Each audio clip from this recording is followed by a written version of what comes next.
চলন্ত মেট্রো রেলের ছাদে দুই আরোহী, বন্ধ হলো সেবা, ষড়যন্ত্রের গন্ধ।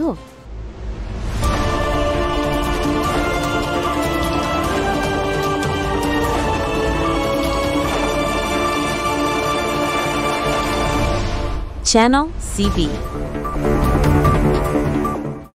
আসসালামু আলাইকুম, দেখছেন চ্যানেল সিবি। রাজধানীর বুকে মেট্রো রেলের যাত্রী পরিষেবা এক অভূতপূর্ব ও চাঞ্চল্যকর ঘটনা।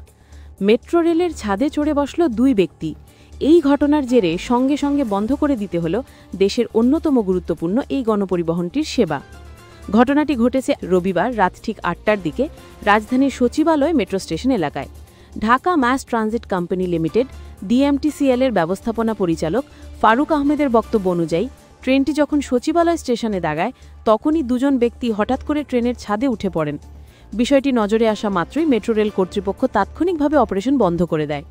এরপরই শুরু হয় চরম নাটকীয়তা। জানা গেছে, এদের মধ্যে একজন কিছুক্ষণের জন্য ট্রেনের ছাদে অবস্থান করেন, কিন্তু অন্যজন দ্রুত ঘটনাস্থল থেকে পালিয়ে যেতে সক্ষম হন।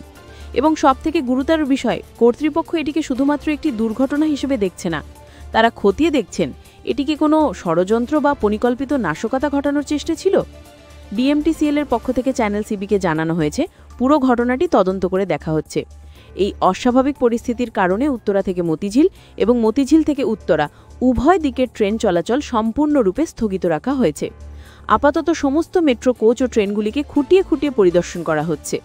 সব কিছু নিরাপদ এবং সুরক্ষিত নিশ্চিত হওয়ার পরেই পরিষেবা পুনরায় শুরু করা হবে। DMTCL যাত্রীদের এই সাময়িক অসুবিধার জন্য দুঃখ প্রকাশ করেছে। পরিষেবা চালুর সর্বশেষ আপডেট আমাদের কাছে আসা মাত্রই আমরা আপনাদের জানিয়ে দেব। ঘটনাটি কি সত্যি নাশকতা নাকি অন্য কিছু, এই বিষয়ে আপনার মতামত আমাদের কমেন্ট বক্সে জানাতে পারেন। এই ছিল এই মুহূর্তের খবর, আমাদের সঙ্গে থাকুন। ধন্যবাদ।